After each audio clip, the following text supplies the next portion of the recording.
का दिन है और भारत के इतिहास, विश्व के इतिहास में बहुत महत्वपूर्ण तिथि है।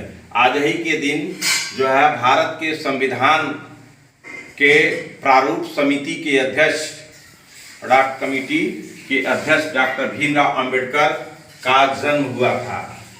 तो उनका सपना था भीमराव अंबेडकर का कि शिक्षित बनो और शिक्षित बनकर कोई काम कर सकते हो धरती पर। तो आज उनके जन्मदिन के अवसर पर उनकी जो हार्दिक इच्छा थी कि शिक्षित बनो, तो मैं आप लोगों को उनके सपनों को साकार करने के लिए एक वीडियो बना रहा हूं, भौतिक विज्ञान। तो भौतिक विज्ञान में आपको मैं पढ़ा दिया था। तो उस भौतिक विज्ञान में आपको क्या पढ़ा दिया था पिछले वीडियो में आप देख लीजिएगा, और मैं स्टेप बाय स्टेप पढ़ा रहा हूँ। तो भौतिक विज्ञान में आपको परिचय दे दिया था और विज्ञान की कैटेगरियां बता दिया था और विज्ञान किसे कहते हैं वो बता दिया था। और भौतिक विज्ञान की दो शाखाएं हमने बता दिया था, एक परंपरागत फिजिक्स, एक आधुनिक भौतिकी। ये जो है traditional physics and modern physics.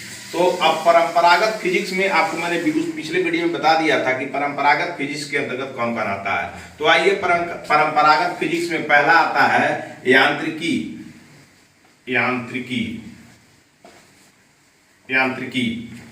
तो यांत्रिकी को मैकेनिक कहते हैं, यांत्रिकी को मैकेनिक कहते हैं, मैकेनिक कहते हैं। तो यांत्रिकी क्या है? ये भौतिक विज्ञान के अंतर्गत, ये हम आपको बार बार यही कहते हैं, भौतिक विज्ञान किसका अध्ययन करता है? जो है प्रकृति में छिपे एनर्जी और पदार्थों के साथ अन्योन्याय संबंध की जो व्याख्या करता है वो भौतिक विज्ञान है। तो एनर्जी की व्याख्या करता है भौतिक विज्ञान, और कुछ का व्याख्या नहीं करता है। अब किस तरह से करता है इसी को आपको जानना है। अब आइए, आज 14 अप्रैल डॉक्टर बोधिसत्व डॉक्टर भीमराव अंबेडकर के जन्म के दिन आज आप पढ़ रहे हैं एनर्जी यानी भौतिक विज्ञान एनर्जी का अध्ययन करता है। उसी के विषय में पढ़ते हैं कि भौतिक विज्ञान कितने तरह का होता है। तो भौतिक विज्ञान मुख्य रूप से ट्रेडिशनल फिजिक्स है और मॉडर्न फिजिक्स है। तो आप परंपरागत फिजिक्स के अंतर्गत, ट्रेडिशनल फिजिक्स के अंतर्गत यांत्रिकी, मैकेनिक्स जो है मैकेनिक्स के विषय में पढ़ रहे हैं यांत्रिकी। तो यांत्रिकी क्या है भाई? तो यांत्रिकी के अंतर्गत विभिन्न बलों के यांत्रिकी के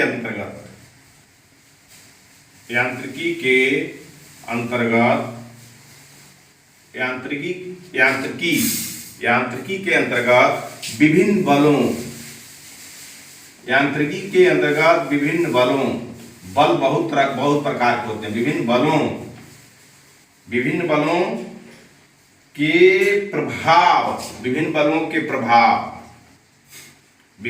के प्रभावों में, ये मत समझिएगा केवल आईएएस के लिए पढ़ाया जा रहा है। आईएएस के सिलेबस में तो इसको पढ़ना ही पढ़ना है। इसके हाई स्कूल इंटर के विद्यार्थी भी अगर चाहें तो इसको पढ़ सकते हैं और अच्छा मार्क्स ला सकते हैं। तो यांत्रिकी मैकेनिक्स, यांत्रिकी के अंतर्गत विभिन्न बलों के प्रभावों में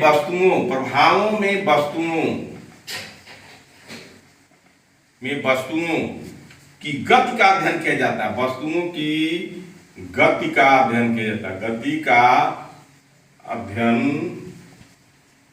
अध्ययन किया जाता है।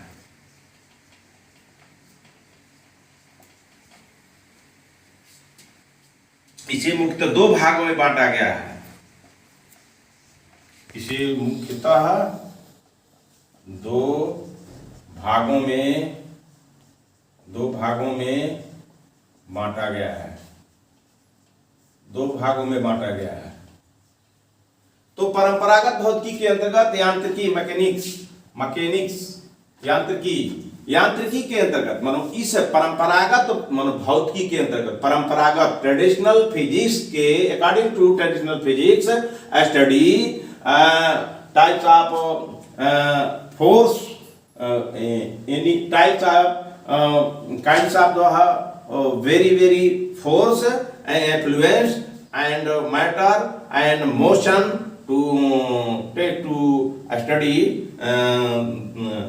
then two parts of the ये मैकेनिक्स फिजिक्स। तो आइए अब हम कहते हैं कि ये यांत्रिकी के अंतर्गत विभिन्न बलों के प्रभाव में वस्तुओं के गति का अध्ययन किया जाता है। इसे मुख्यतः दो भागों में, काइंड ऑफ टू पार्ट्स। तो वन पार्ट्स जो वन बिकम्स वन पार्ट्स परंपरागत यांत्रिकी, ट्रेडिशनल, परंपरागत यांत्रिकी, परंपरागत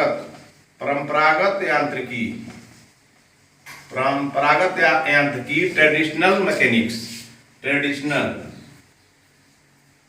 क्लासिकल कहिए इसे, क्लासिकल कहिए, परंपरागत, क्लासिकल,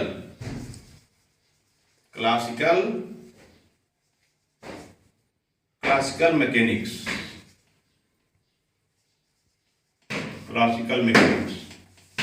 क्लासिकल मैकेनिक्स। तो जब हम यांत्रिकी मैकेनिक्स, ये क्लासिकल फिजिक्स या ट्रेडिशनल फिजिक्स जो है का जब हम स्टेप बाय स्टेप अध्ययन करते हैं तो उसमें यांत्रिकी मैकेनिक्स पहले आता है। तो यांत्रिकी के अंतर्गत मतलब विभिन्न प्रकार के बलों के प्रभाव में वस्तुओं की गति, विभिन्न प्रकार के बल होते हैं। तो उन जब हम आगे पढ़ेंगे तो प्रभाव में वस्तुओं की गति, विभिन्न प्रकार के जो बल लगाए थे तो वस्तु की गति क्या होगी, उसी का अध्ययन किया जाता है। और इसे मुख्य दो भाग में बांटा गया। एक है परंपरागत यांत्रिकी, क्लासिकल मैकेनिक्स। तो क्लासिकल मैकेनिक्स के गति के नियमों, अब पूछ दे अगर आईएएस में गति के नियम किस भौतिकी के अध्ययन के तहत अध्ययन किया जाता है, आईएएस में अगर पूछ दे कि गति के नियमों, तो ये परंपरागत यांत्रिकी, क्लासिकल मैकेनिक्स को आप पढ़े रहिएगा तो आपको सवाल देने में कोई कठिनाई नहीं होगा। और इंटरमीडिएट में आईएससी साइंस में, फिजिक्स में आपको भी ये बड़ा कंसेप्ट मदद करेगा। तो आइए गति के नियमों, गति के नियमों तथा गति उत्पन्न करने वाले बलों का अध्ययन किया जाए। गति के नियमों तथा गति उत्पन्न करने वाले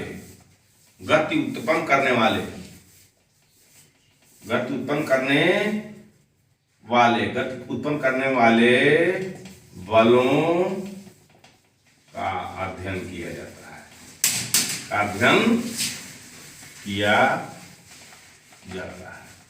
अब परंपरागत क्लासिकल मैकेनिक्स के अंतर्गत गति के क्या नियम है, गति के नियम क्या हैं, तो उसी गति के नियम और गति कैसे उत्पन्न होती है, गति उत्पन्न करने वाले कौन कौन से बल हैं, कौन कौन बल है जिस बल के तहत गति पैदा होती है, उसी का अध्ययन किया जाता है। यही क्लासिकल मैकेनिक्स है। तो इस क्लासिकल मैकेनिक्स में, यांत्रिकी में, एक हो गया आपको परंपरागत यांत्रिकी, क्लासिकल यांत्रिकी, और दूसरा है क्वांटम यांत्रिकी। इसको ए कहिए और इसको बी कहिए। तो ये आता है यांत्रिकी मैकेनिक्स में। तो बी में है क्वांटम मैकेनिक्स, क्वांटम यांत्रिकी। क्वांटम याद करने की चीज है, कोई भी इसे पढ़ सकता है, कोई भी पढ़ सकता है, लेकिन हमारा ध्येय इसी को आईएएस की तैयारी का स्टेप बाय स्टेप अध्ययन है। तो क्वांटम यांत्रिकी को आप जानिएगा। तो क्वांटम क्यू से लिखा जाएगा, QUANTAM, क्वांटम मैकेनिक्स,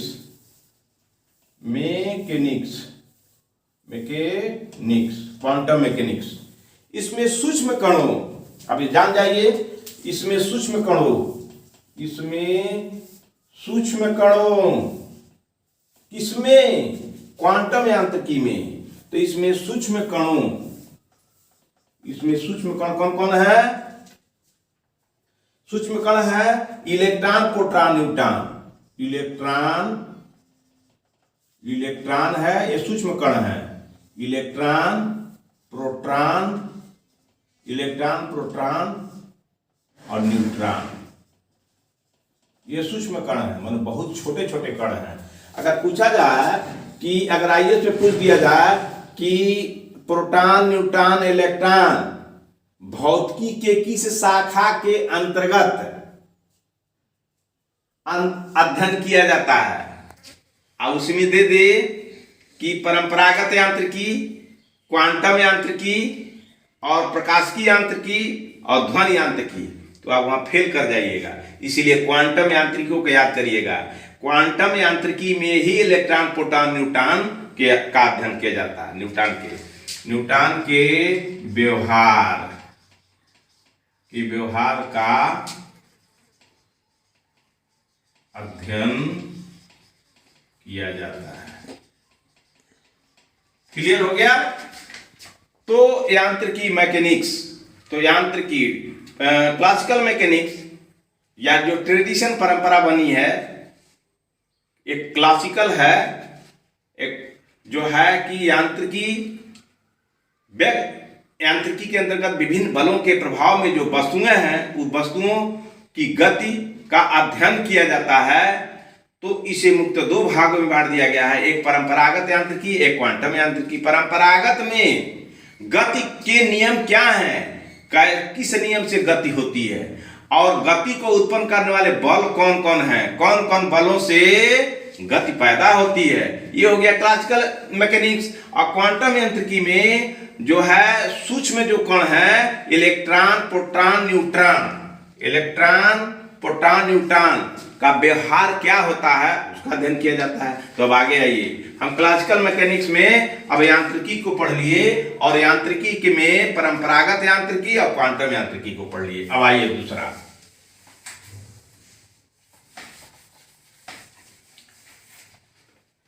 ये जब तक नहीं जानिएगा तब इस दुनिया को नहीं जान पाइएगा, इसलिए फिजिक्स को पढ़ना बड़ा जरूरी है। इसलिए फिजिक्स की जानकारी रहना एक कलेक्टर के लिए बड़ी आवश्यक है, इसीलिए कलेक्टर के परीक्षा में फिजिक्स के पाठ को रखा गया है। एक प्रकाशिकी है, दूसरा है प्रकाशिकी, प्रकाशिकी यांत्रिकी, प्रकाशिकी, optics physics, optics, optics, optics, optics physics, optics physics. जो डॉक्टर बनने वाले लड़के हैं उनको फिजिक्स की जानकारी बहुत जरूरी है। अगर जिसका फिजिक्स कमजोर होगा अच्छा डॉक्टर नहीं बन पाएगा। यही प्रकाश की ऑप्टिक्स है, इसी से जो बढ़िया पढ़े रहेगा फिजिक्स तो उसका जो है यही चश्मा का डॉक्टर, आंख का डॉक्टर बनेगा। तो उसमें यही प्रकाश की जो है शीशे ग्लास वगैरह पड़ेगा, वो आगे जाएगा। इसी से सवाल आपको आईएएस में पूछे जाएंगे। प्रकाश की जो है प्रकाश की है फिजिक्स, तो ऑप्टिक फिजिक्स कहा जाता है। उसी में शीशे कितने प्रकार के होते हैं, आपका आपके आंख में बीमारी है तो कौन तरह के किस प्रकार का शीशा लगाया जाएगा, यही सब चीजें हैं। तो हमको वहां नहीं जाना है, हमको भौतिक विज्ञान के जनरल स्टडी पर अध्ययन कर रहे हैं। इसलिए लेकिन ये जनरल स्टडी ही बाद में स्पेशल स्टडी को जन्म देता है। अगर आप जनरल स्टडी नहीं जानिएगा तो स्पेशल स्टडी कैसे कर सकते हैं, नहीं कर सकते हैं। तो प्रकाश की ऑप्टिक्स, प्रकाश की भौतिक के अंतर्गत, प्रकाश की भौतिक के अंतर्गत प्रकाशिकी भौतिक के अंतर्गत, भौतिक के अंतर्गत, प्रकाश की भौतिक के अंतर्गत प्रकाश है अन्य विद्युत चुंबकीय, प्रकाश एवं अन्य भौतिक चुंबकीय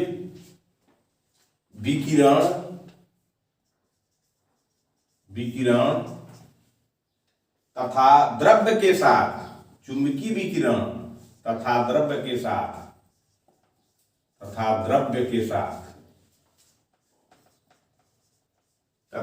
के साथ, उनकी अंतरक्रियाओं का,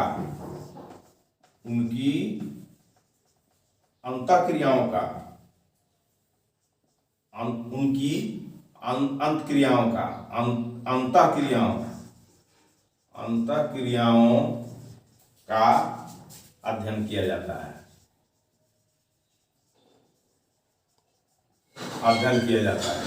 किसमें? प्रकाश की ऑप्टिक्स में, ऑप्टिक फिजिक्स में। प्रकाश की भौतिकी के अंतर्गत प्रकाश एवं अन्य भौतिकी चुंबकीय विकिरण, प्रकाश एवं अन्य भौतिकी चुंबकीय, भौतिक विज्ञान क्या है? द्रव्यों और जो है प्रकृति में छिपे जो है एनर्जी, उसके अन्योन्य संबंध क्या है द्रव्यों में और प्रकृति की एनर्जी में। तो भौतिकी चुंबकीय विकिरण तथा द्रव्य के साथ उनकी अंतःक्रियाएं, जो चुंबकीय विकिरण है, जो रेज निकलता है, उनका द्रव्य के साथ दोनों में आंतरिक क्या रिलेशन है, उसी का अध्ययन प्रकाश की ऑप्टिक फिजिक्स करता है। तो यही है दूसरा नंबर का। अब आइए क्लासिकल फिजिक्स में जो है अब क्लासिकल फिजिक्स का तीसरा ये लिखते जाइएगा और याद करते भी जाइएगा। तीसरा ये जो है ध्वनि भौतिकी, ध्वनि भौतिकी, ध्वनि भौतिकी, ध्वनि भौतिकी,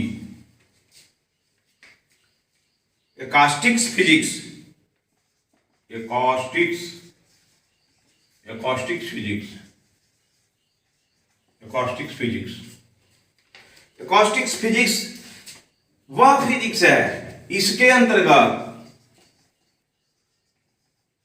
इसके अंतर्गत, किसके अंतर्गत? ध्वनि भौतिकी के अंतर्गत ध्वनि के उत्पादन, ध्वनि के उत्पादन, ध्वनि के उत्पादन, संचरण, ध्वनि के उत्पादन, संचरण, नियंत्रण, नियंत्रण, ध्वनि के उत्पादन, संचरण, नियंत्रण तथा विभिन्न माध्यमों, तथा विभिन्न माध्यमों, विभिन्न माध्यमों, विभिन्न माध्यमों। वो माध्यम क्या है? चाहे ठोस हो, चाहे द्रव हो, चाहे गैस हो, यही पदार्थ की अवस्था, पदार्थ के प्रकार है। विभिन्न माध्यमों में उसके प्रभाव, में उसके प्रभाव का अध्ययन किया जाता है, अध्ययन किया जाता है। यही है आपका ध्वनि भौतिकी। बनो एकॉस्टिक्स फिजिक्स, एकॉस्टिक्स फिजिक्स के अंतर्गत, according to acoustic physics, acoustics originate, acoustics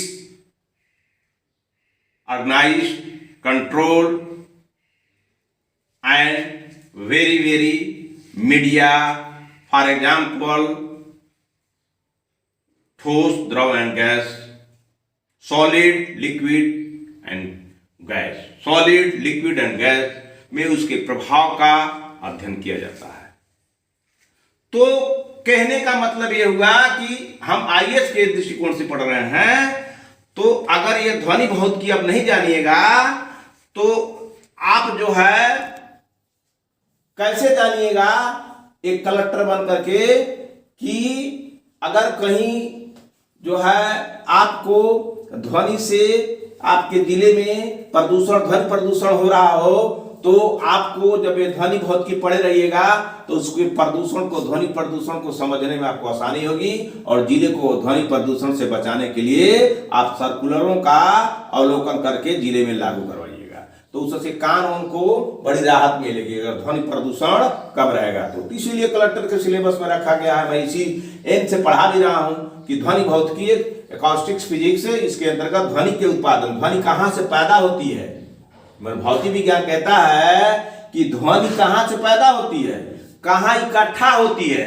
आज का नियंत्रण कैसे किया जाएगा, और विभिन्न माध्यमों, तो में माध्यम में ठोस, द्रव, गैस, दुनिया में सॉलिड, लिक्विड एंड गैस, तीन तरह के आपके पदार्थ होते हैं, में उसके प्रभाव का, अब ठोस में ध्वनि का क्या प्रभाव होगा, द्रव में ध्वनि का प्रभाव क्या होगा, गैस में ध्वनि का क्या प्रभाव होगा, उसी का अध्ययन किया जाता है। तो ये हो गया ध्वनि भौतिकी, एकॉस्टिक फिजिक्स। इसके अंतर्गत अगर पूछ दिया जाए कि ध्वनि भौतिकी के अंतर्गत जो है ध्वनि भौतिकी के अंतर्गत किस चीज का अध्ययन किया जाता है, तो ध्वनि भौतिकी के अंतर्गत ध्वनि कैसे पैदा होती है, उसका संचरण कैसे होता है, ध्वनि पर नियंत्रण कैसे स्थापित किया जा सकता है, और विभिन्न माध्यमों में, ठोस में, द्रव में, गैस में क्या उसका प्रभाव पड़ता है, इसी का अध्ययन किया जाता है।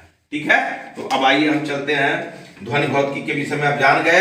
अब आइए जो है चौथा, जो है क्लासिकल फिजिक्स का चौथा पॉइंट है कि यह क्या चीज का अध्ययन करता है।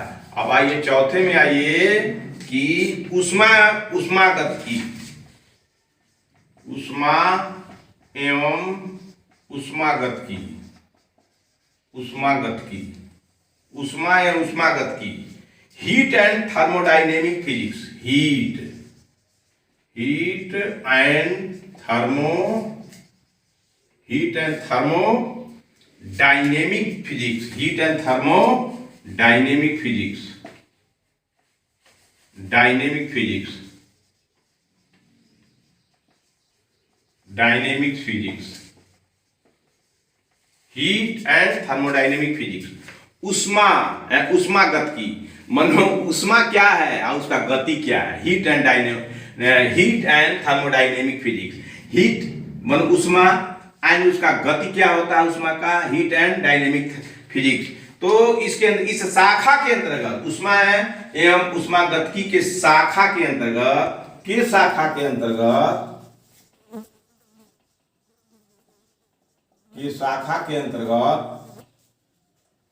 उष्मा शाखा के अंतर्गत किसके, उष्मागतिकी, उष्मा या उष्मागतिकी शाखा के अंतर्गत उष्मा एवं ताप, ऊर्जा एवं कार्य, उष्मा एवं ताप, ऊर्जा एवं कार्य, ठीक है। तो उष्मा अगर है तो किस लेवल पर है, अगर ऊर्जा है तो क्या ऊर्जा के द्वारा कार्य किया जाता है, ऊर्जा एवं कार्य के पारस्परिक संबंधों,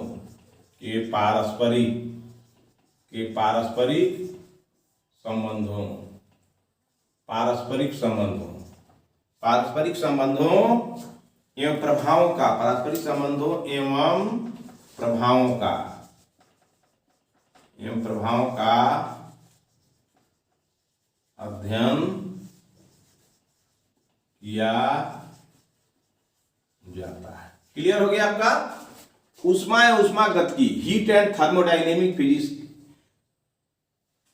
शाखा के अंतर्गत उष्मा एवं ताप, जब उष्मा रहेगी तो वहां टेम्परेचर रहेगा, ऊर्जा रहेगी तो कार्य होगा। कि हम ऊर्जावान हैं, अगर मेरे अंदर ऊर्जा नहीं रहेगी तो हम कोई कार्य नहीं कर पाते। ये जो मैं आपको पढ़ा रहा हूं ये टीचिंग वर्क है। अगर ये टीचिंग वर्क तब तक चलेगा जब तक मेरे अंदर एक ऊर्जा है, और ऊर्जा तभी रहेगी जब उष्मा रहेगी एंड टेम्परेचर रहेगा। अगर उष्मा ताप नहीं है तो ऊर्जा बनेगी नहीं, ऊर्जा नहीं बनेगी तो कार्य होगा नहीं। इसलिए इसको पढ़ना बड़ी जरूरी है। उष्मा एंड ताप, एक डॉक्टर को उष्मा जो है ताप पर, हीट एंड जो है थर्मोडायनेमिक को समझना होता है, ऊर्जा उसके वर्क को समझना होता है, जो प्रभाव इसका उष्मा ताप का और ऊर्जा कार्य का आपस में क्या संबंध है, उष्मा ताप का आपस में क्या रिलेशन है, ऊर्जा कार्य का आपस में क्या रिलेशन, इसी का तो और उसका क्या प्रभाव पड़ता है, उष्मा ताप में रिलेशन क्या है और उसका वो जब काम करता है मिलके तो क्या प्रभाव होता है, और ऊर्जा कार्य में क्या संबंध है, उसका जो है पारस्परिक संबंध क्या है और इसके प्रभाव क्या है।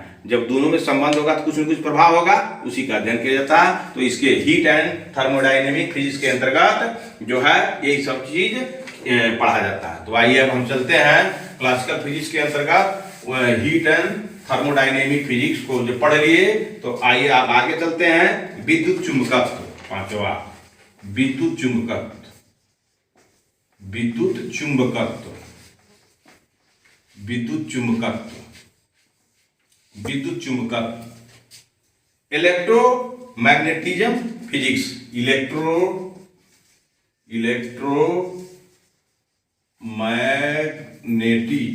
Magnetism, electromagnetism physics.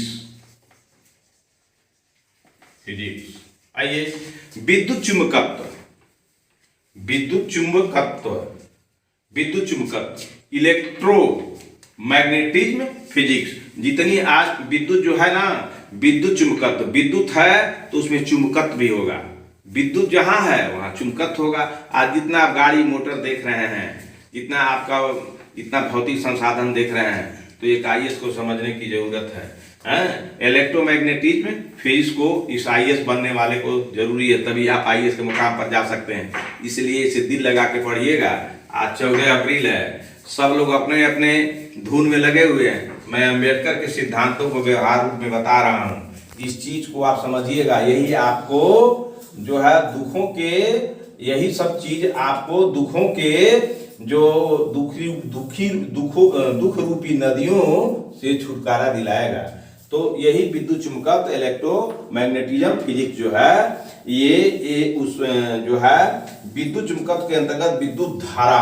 अब इसके अंतर्गत विद्युत चुंबकत्व के अंतर्गत विद्युत चुंबकत्व के अंतर्गत विद्युत धारा, विद्युत धारा, विद्युत धारा, विद्युत धारा एवं चुंबकत्व के गुणों एवं चुंबकत्व, चुंबकत्व एवं चुंबकत्व के गुणों, चुंबकत्व के गुणों, विद्युत धारा एवं चुंबकत्व के गुणों तथा उनके अंतर संबंधों, चुंबकत्व के गुणों तथा उनके अंतर संबंधों, अंतर संबंधों, अंतर संबंधों, अंतर संबंधों का अध्ययन किया जाता है। संबंधों का अध्ययन किया जाता है, अंतर संबंधों का अध्ययन किया जाता है। इसके अंतर्गत विद्युत चुंबकत्व, इसके अंतर्गत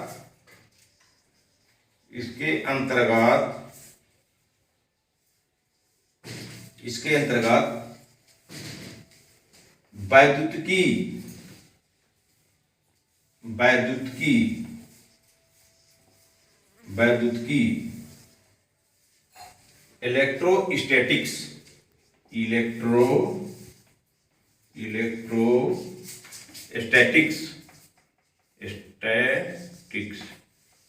इलेक्ट्रोस्टैटिक्स, विद्युत गतिकी, विद्युत गतिकी, विद्युत गतिकी, इलेक्ट्रोडायनेमिक,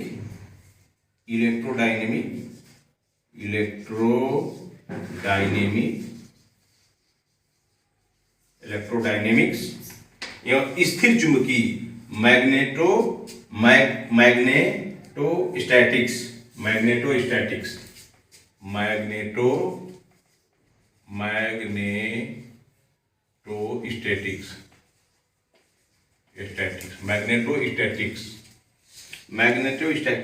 आदि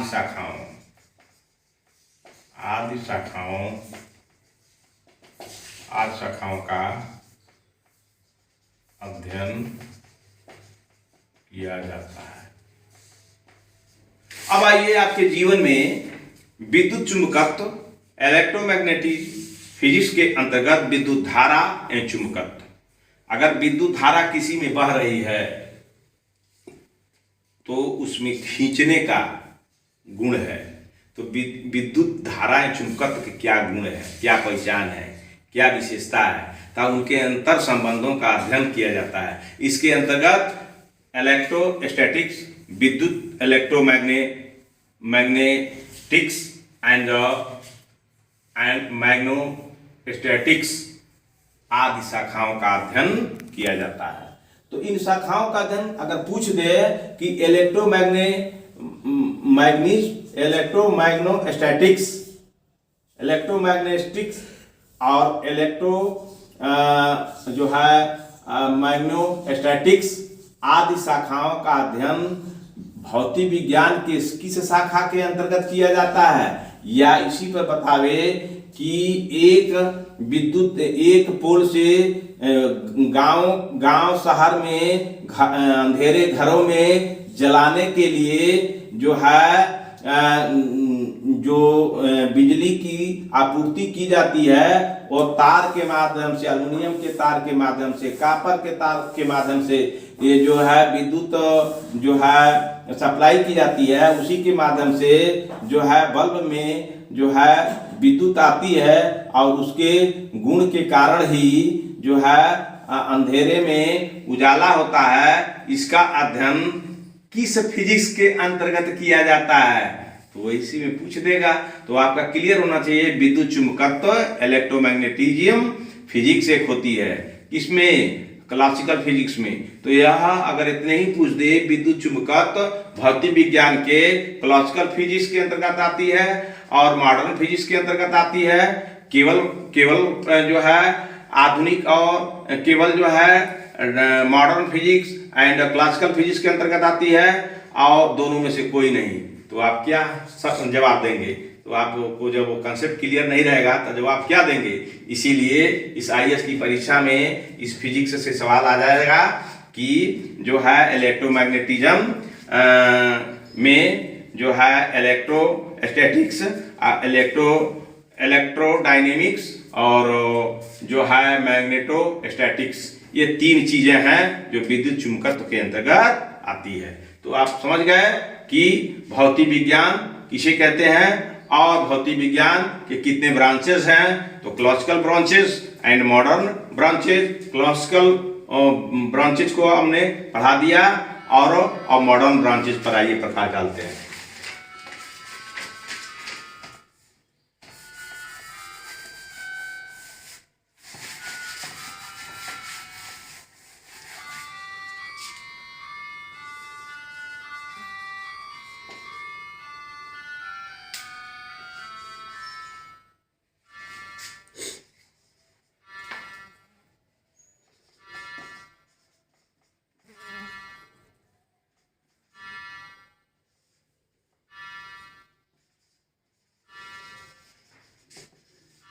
परंपरागत सीरीज मिट गया था, तो आइए अब चलते हैं इस पर, अब फोकस डालते हैं। आपको इसमें क्या पढ़ा जाता है? तो आधुनिक भौतिक में परमाणु भौतिकी, इसमें है नंबर 1 परमाणु भौतिकी। परमाणु भौतिकी, परमाणु भौतिकी, परमाणु भौतिकी में एटॉमिक्स फिजिक्स, एटॉमिक्स फिजिक्स कहते हैं। एटॉमिक्स फिजिक्स, एटॉमिक्स फिजिक्स कहते हैं, एटॉमिक फिजिक्स कहते हैं। तो एटॉमिक फिजिक्स के अंतर्गत इसके अंतर्गत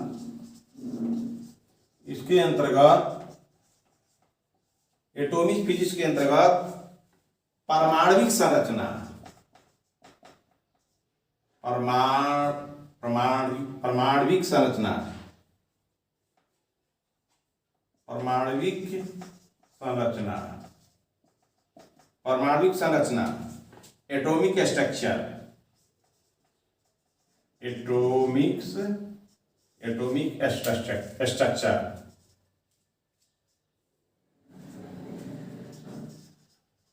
स्ट्रक्चर्स, एटॉमिक स्ट्रक्चर्स, अपरमाणविक कणों, अपरमाणविक कणों, subatomic particles, subatomic particle, सब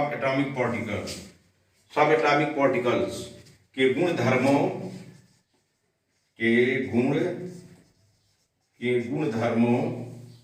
तथा विद्युत चुंबकीय क्षेत्रों के साथ, विद्युत चुंबकीय क्षेत्रों के साथ, चुंबकीय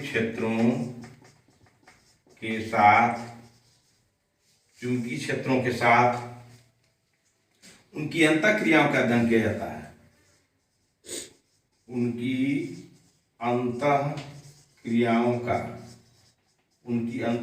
का अध्ययन किया जाता है, ठीक है। परमाणु भौतिकी, एटॉमिक फिजिक्स, इसके अंतर्गत ये मॉडर्न फिजिक्स है। मानो अभी जो चल रहा है वर्तमान में, जो परंपरा से हट करके जो नई नई चीजें खोजी गई है, एटॉमिक्स, परमाणु, छोटे छोटे कण, पार्टिकल्स, तो एटॉमिक फिजिक्स इसके अंतर्गत परमाणविक संरचना, जो परमाणविक संरचना कैसे वो बनते हैं और जो एटॉमिक स्ट्रक्चर और उसका ढांचा क्या होता है, उस परमाणविक संरचना का बनते हैं। परमाणविक संरचना, एटॉमिक स्ट्रक्चर, उसका ढांचा, और अपरमाणविक कणों जो परमाणु नहीं है लेकिन वह सब एटॉमिक पार्टिकल हैं। एटॉमिक्स के, परमाणु के एक छोटे छोटे पार्ट हैं, पार्ट से ही पार्टिकल बना है। तो सब माने उप एटॉमिक, मानो जो परमाणु हैं एटॉमिक स्ट्रक्चर को जो आप जान जाइएगा इसमें, इसके माध्यम से, तो सब एटॉमिक्स अब आ गए। अब उसके और पूरक कौन कौन है जो छोटे छोटे कण में तब्दील होते हैं, उन्हें सब एटॉमिक पार्टिकल के गुण क्या हैं और धर्म क्या है। हर आदमी का धर्म होता है, तो एटॉमिक जो है परमाणु जो है उसके गुण है, कुछ अच्छाइयाँ हैं, उसके कुछ धर्म हैं। धर्म जो है संस्कृत में ध्री धातु से बना है, जिसका अर्थ है धारण करना, यानी ये परमाणु के कुछ गुण हैं, उनके धर्म हैं। परमाणु जब करेगा तो उसका काम क्या होगा वही करेगा, उसको कोई बदल नहीं सकता है। ये इसी को पढ़ना है, गुण धर्मों को। तथा विद्युत चुंबकत्व क्षेत्र, विद्युत का जो चुंबकत्व क्षेत्र है, उसका जहां तक विद्युत का चुंबक अपने और आकर्षित करने की जो कैपेसिटी है, उस क्षेत्रों के साथ उनका क्या मतलब, परमाणुओं का क्या अंतःक्रिया होती है दोनों में, उसी का जो अध्ययन करता है परमाणु भौतिकी है। यही मॉडर्न फिजिक्स है, इसको एटॉमिक फिजिक्स के नाम से जाना जाता है। इसीलिए आईएएस को परमाणु भौतिकी के विषय में भी जानना जरूरी है। इससे सवाल पूछा जा सकता है कि आप बताइए एटॉमिक फिजिक्स के किस ब्रांच में आता है, तो मॉडर्न है, क्लासिकल है, और सब दो ठो और दे देगा, और उसी में से कहेगा बताइए परमाणु भौतिकी जो है एटॉमिक फिजिक्स किस फिजिक्स के अंतर्गत आता है, तो आप मॉडर्न फिजिक्स को चयन करिएगा। यही तो आपको पढ़ना है। आइए आपको आगे ले चलते हैं। अब एटॉमिक फिजिक्स हो गया है, अब आइए नाभिकीय भौतिकी, दूसरा नाभिकीय भौतिकी।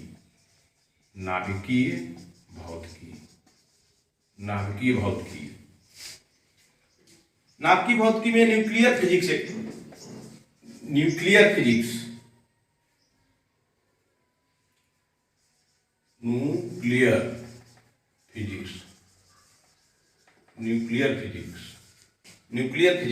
इसके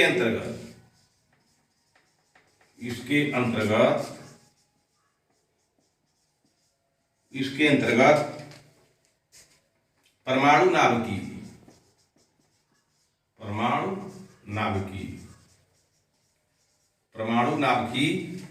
एवं नाभिकीय कणों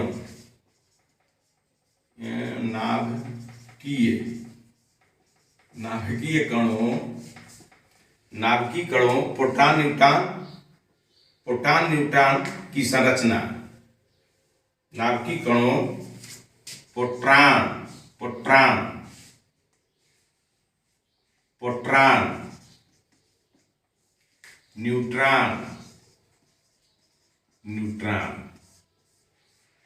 न्यूट्रॉन तो प्रोटॉन न्यूट्रॉन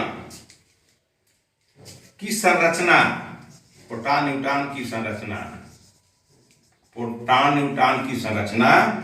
तथा विभिन्न नाभिकीय अभिक्रियाओं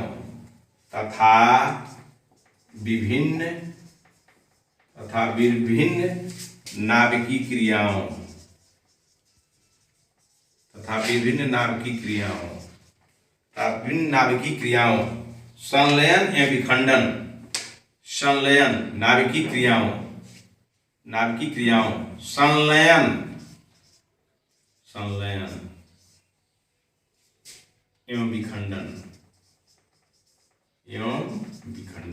संलयन एवं विखंडन, का अध्ययन किया जाता है।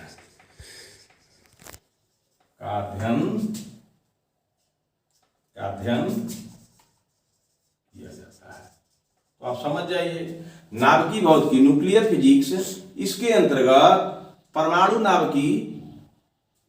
नाभिकीय कणों प्रोटॉन न्यूट्रॉन। अगर आपसे आईएएस में सवाल पूछ दिए कि जो है परमाणु के नाभिक में कौन कौन से कण होते हैं, बहुत मजेदार सवाल है। अगर पूछ दे तो हमारे ख्याल से जो अच्छा से अगर नहीं पढ़ेंगे, कंसेप्ट को नहीं समझेंगे, तो फेल कर जाएंगे। तो इस सवाल पर तो परमाणु के नाभिक में कौन कौन है, तो कहेगा मात्र प्रोटॉन, नंबर 1 मात्र न्यूट्रॉन, कहेगा मात्र इलेक्ट्रॉन, और कहेगा जो है चौथा प्रोटॉन प्रोटॉन और प्रोटॉन और न्यूट्रॉन। तो भाई आप पढ़े रहिएगा तभी ना जानिएगा, नाभिकी भौतिकी पढ़े रहिएगा, न्यूक्लियर फिजिक्स पढ़े रहिएगा तभी ना जानिएगा कि परमाणु के नाभिक में कौन कौन होते हैं। नाभिक माने यही समझ न लीजिए सहज भाषा में, पेट का नाभि जो है तो किसी भी चीज का कोई भी है पार्टिकल, इसके सेंटर में यही मान लीजिए, तो इसके सेंटर में कौन कौन से कण होते हैं, तो इसके सेंटर में प्रोटॉन और न्यूट्रॉन होते हैं, प्रोटॉन और न्यूट्रॉन। तो यही सवाल सही आपका होगा।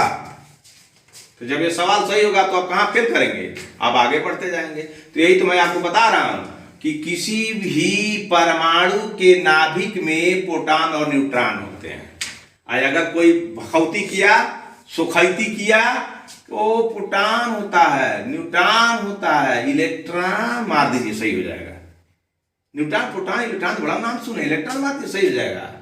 तो भखौती करता ही रह जाएगा, उसकी जिंदगी समाप्त हो जाएगी और इस परीक्षा में सफलता हासिल नहीं कर सकता है। तो इसीलिए ये इंटर के विद्यार्थी के लिए भी है, एक आईएएस के विद्यार्थी के लिए भी है कि नाभिकी भौतिकी, न्यूक्लियर फिजिक्स, इसके अंतर्गत परमाणु के नाभिक में नाभिक कणों प्रोटॉन न्यूट्रॉन की संरचना कैसी होती है और विभिन्न नाभिकीय क्रियाओं का संलयन और विखंडन। नाभिकी जो नाभिक है, नाभिक के क्रियाओं का संलयन संगठन और फिर उसको बिखराव कर देना, विखंडन का अध्ययन किया जाता है। इसी पर तो बम बन रहे हैं आज तक, इसी पर तो एक देश दूसरे देश को हराने का जो है पूरा अपना थियरी लगाए हुए कि मैं परमाणु बम बना दूंगा, मैं परमाणु परीक्षण कर दूंगा। पढ़ रहे हैं आप, आईएएस बन रहे हैं आप, परीक्षण कर रहे हैं देश के प्रधानमंत्री, उसको जानकारी नहीं है कि परमाणु नाभिक में कौन कौन से कण होते हैं। तो लेकिन फिर भी आप दमदार आईएएस नहीं बन पा रहे हैं। अरे दमदार आईएएस बनिए, मैं इसलिए अपनी एनर्जी का पार्ट दे रहा हूं आपको कि दमदार आईएएस बन करके अच्छी बात किसी को बताइए।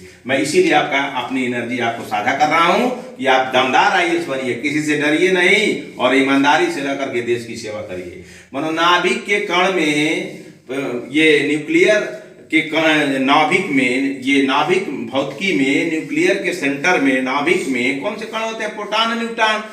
प्रोटॉन जो है और न्यूट्रॉन। अब बम फोड़ता है, कहता प्रधानमंत्री परीक्षण कर दिया। साइंटिस्ट लोग काम करते हैं, नाम किसका होता है, उस नेता का। उसको यो नहीं पता होगा कि नाभिकीय भौतिकी जो होता है, न्यूक्लियर फिजिक्स जो होता है, उसके सेंटर में कौन कौन से कण होते हैं, लेकिन नाम दुनिया में उसका होता है। इसलिए मैं आपसे कहता हूं इसको जानिए कि नाभिकीय भौतिकी के अंतर्गत किसी भी पार्टिकल में, किसी भी परमाणु के नाभिक में प्रोटॉन न्यूट्रॉन होते हैं, इलेक्ट्रॉन उसका चक्कर लगाते हैं बाहर बाहर। यही तो पढ़ना है आपको, बस यही कंसेप्ट क्लियर हो गया। आइए आगे चलते हैं।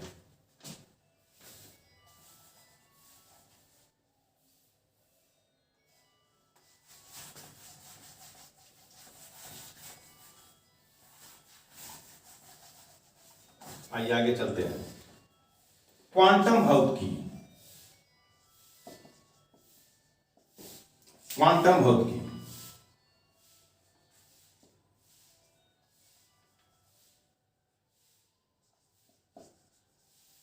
क्वांटम भौतिकी,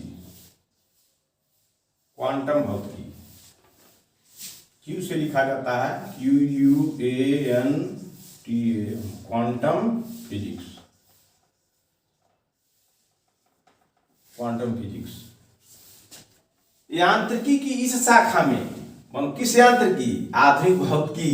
तो क्वांटम यांत्रिकी की इस शाखा में, यांत्रिकी की इस शाखा में, यांत्रिकी की इस शाखा में अणुओं, परमाणुओं और नाभिकीय कणों, अणुओं, परमाणुओं, परमाणुओं तथा नाभिकीय कणों,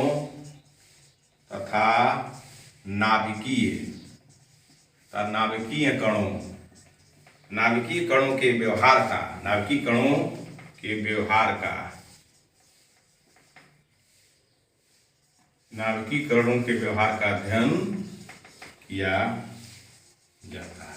अब समझ में आ गया क्वांटम भौतिकी क्या है। तो क्वांटम फिजिक्स यह है यांत्रिकी की इस शाखा में, यंत्र न भाई, फिजिक्स क्या है, मनो एनर्जी और पदार्थों के अन्योन्य संबंधों का जो अध्ययन करता है वो हम बार बार कहते हैं भौतिक विज्ञान है। तो भौतिक विज्ञान के अंदर जब यंत्र बनाए जाते हैं, कोई भी यंत्र हो, उस यंत्र की इस शाखा में अणु होते हैं और अणु और परमाणु भी होते हैं, ता वो परमाणुओं के रेशियो को मिला करके ही कोई यंत्र बनता है। तो अणुओं परमाणुओं का नाभिकीय कण, चाहे उस परमाणुओं के नाभिक में कौन कौन कण, इन तीनों का व्यवहार का अध्ययन किया जाता है। अणु का क्या व्यवहार होगा, परमाणु का क्या व्यवहार होगा और कण का क्या व्यवहार होगा, इसी का अध्ययन किया जाता है। क्वांटमी फिजिक्स और क्वांटम फिजिक्स कहते हैं। अब आइए ब्रह्मांड विज्ञान। आइए अब आपको मॉडर्न फिजिक्स में चलते हैं। ब्रह्मांड विज्ञान, ब्रह्मांड विज्ञान, ब्रह्मांड विज्ञान, ब्रह्मांड, ब्रह्मांड, ब्रह्मांड विज्ञान, ब्रह्मांड विज्ञान एक अंतरिक्ष अन्वेषण एवं अंतरिक्ष, अंतरिक्ष एवं अंतरिक्ष एवं अंतरिक्ष अन्वेषण, अन्वेषण, अंतरिक्ष अन्वेषण। कॉस्मोलॉजी, कॉस्मोलॉजी आपको पढ़ाए थे भूगोल में। Cosmology, cosmology, cosmology, cosmology and, cosmology and exploration, cosmology and space, space, space exploration, exploration, cosmology and space exploration, ब्रह्मांड विज्ञान एवं अंतरिक्ष अन्वेषण। ब्रह्मांड विज्ञान क्या है? ये भौतिक विज्ञान के अंतर्गत जो ज्योग्राफी में आपको क्लास लिया था, उसमें ब्रह्मांड की संरचना क्या होती है, कॉस्मोलॉजी है ना, तो उसमें पढ़े थे हम लोग। तो उसमें द्वंद्व चल रहा था, कोई चीज आज भौतिक में भी करना है तो जो है हम पढ़ा दिए थे ज्योग्राफी में। आपको जो है 3 सिद्धांत हैं ब्रह्मांड कैसे बना है, तो उसमें जो साम्यावस्था का सिद्धांत बता दिए थे, बिग बैंग थियरी का सिद्धांत बता दिए थे, और दोलन गति का सिद्धांत बताना है और साम्यावस्था बताना है, केवल बिग बैंग बताए थे। वही ब्रह्मांड है, वही ब्रह्मांड विज्ञान। और ब्रह्मांड को क्रम वाइज अध्ययन करना, और ब्रह्मांड कहाँ है, ऊपर कहाँ तक फैला है, उसी में जाना अंतरिक्ष है, उसी की खोज करना है। तो कॉस्मोलॉजी एंड स्पेस एक्सप्लोरेशन भी आधुनिक भौतिकी के अंतर्गत आता है। इस शाखा में, इस शाखा में ब्रह्मांड की उत्पत्ति, इस शाखा में ब्रह्मांड की उत्पत्ति, उत्पत्ति, ब्रह्मांड की उत्पत्ति, ब्रह्मांड की उत्पत्ति, संरचना, ब्रह्मांड की उत्पत्ति, संरचना, ये विभिन्न खगोलीय पिंड एवं विभिन्न, ये विभिन्न खगोलीय पिंड एवं विभिन्न खगोलीय एवं विभिन्न खगोलीय पिंड एवं विभिन्न खगोलीय पिंड एवं विभिन्न खगोलीय पिंड की गति, की गति का अध्ययन किया जाता है, का अध्ययन किया जाता है। अंतरिक्ष अन्वेषण में, अंतरिक्ष अन्वेषण में, अंतरिक्ष अन्वेषण में, अंतरिक्ष अन्वेषण में कृत्रिम, कृत्रिम उपग्रह, कृत्रिम उपग्रहों, अंतरिक्ष यानों, अंतरिक्ष यानों, अंतरिक्ष यानों, रोवर्स आदि, रोवर्स आदि, रोवर्स आदि का प्रक्षेपण, का प्रक्षेपण, प्रक्षेपण तथा उनसे प्राप्त सूचना, तथा उनसे प्राप्त सूचना, तथा उनसे प्राप्त सूचना, सूचनाओं का विश्लेषण, विश्लेषण किया जाता है। विश्लेषण किया जाता है और तब उसका अध्ययन किया जाता है। तो आइए, ये ब्रह्मांड विज्ञान एवं अंतरिक्ष अन्वेषण क्या है, कोस्मोलॉजी एंड स्पेस एक्सप्लोरेशन है। इस शाखा के अंग ब्रह्मांड विज्ञान अंतरिक्ष अन्वेषण के अंतर्गत ब्रह्मांड की उत्पत्ति कैसे हुई और ब्रह्मांड का संरचना कैसा है, और विभिन्न खगोलीय पिंड, जो विभिन्न खगोलीय पिंड है, सूर्य है, तारे हैं, चंद्रमा है, शुक्र है, बुध है, मंगल है, ये क्या क्या है कि गति का अध्ययन किया जाता है, किस गति से अपना काम कर रहे हैं। और अंतरिक्ष अन्वेषण में, अंतरिक्ष का जो अन्वेषण होता है, खोज होता है, तो उसमें कितने उपग्रह, जो हाथ से बनाया गया उपग्रह है, जैसे हाथ से बनाए उपग्रहों, अंतरिक्ष यानों, जो अंतरिक्ष यान माने सवारी, अंतरिक्ष में जाने वाली सवारी, रोबोट्स भी अंतरिक्ष यान में भेजा जाता है, आदि का प्रक्षेपण किया जाता है, वहां भेजा जाता है तथा उनसे सूचना लिया जाता है और सूचना लेकर के उसका विश्लेषण किया जाता है कि इस पृथ्वी जो है उपग्रह है, तो ये पृथ्वी जो है तो इस पर तो ये है, तो सूर्य पर क्या है, तो वहां से सूचना आता है। तो सूर्य तक तो कोई पहुंचा नहीं, अभी तो मंगल है, बुध है, बृहस्पति और जो है चांद पर लोग जा रहे हैं। तो वहां से जो विश्लेषण, जो सूचना आती है, उसी का विश्लेषण करके अध्ययन किया जाता है। यही तो है ब्रह्मांड विज्ञान अंतरिक्ष अन्वेषण, कोस्मोलॉजी एंड स्पेस एक्सप्लोरेशन। तो यही है भौतिक विज्ञान की प्रमुख दो शाखाएं हैं, एक है क्लासिकल ब्रांच और एक है मॉडर्न ब्रांच। तो क्लासिकल ब्रांच को ही पढ़ा दिया हमने और मॉडर्न ब्रांच को ही पढ़ा दिया। अब हम आपको कल बता देंगे भौतिक विज्ञान का क्या इंपॉर्टेंसी है, फिजिक्स की क्या इंपॉर्टेंसी है, और इसे खत्म करके तो अब फिजिक्स के अगले चरण में हम चलेंगे। धन्यवाद। इसी पर आज का वीडियो बनाते हैं। तो आज 14 अप्रैल है, 14 अप्रैल में डॉक्टर बोधिसत्व डॉक्टर भीमराव अम्बेडकर ने ये अपने फिलॉसफी में लिखे हैं, शिक्षित बनो तब कोई काम करने के लिए ऑर्गेनाइज हो, अगर तब ऑर्गेनाइज होगे तभी किसी बुराइयों का सामना और संघर्ष कर सकते हो, अन्यथा अगर पढ़ोगे नहीं तो हवाबाज में ही, हवा में कुछ होने वाला नहीं है। तो आज अम्बेडकर जयंती के दिन में जो आपको पढ़ाया हूँ कि भौतिक विज्ञान के कितने ब्रांचेज हैं, क्लासिकल ब्रांचेज, मॉडर्न ब्रांचेज, और क्लासिकल ब्रांचेज के कितने बिंदु हैं और मॉडर्न ब्रांचेज के कितने बिंदु हैं, तो इसको अपने बताया, इसको अवलोकन करिएगा।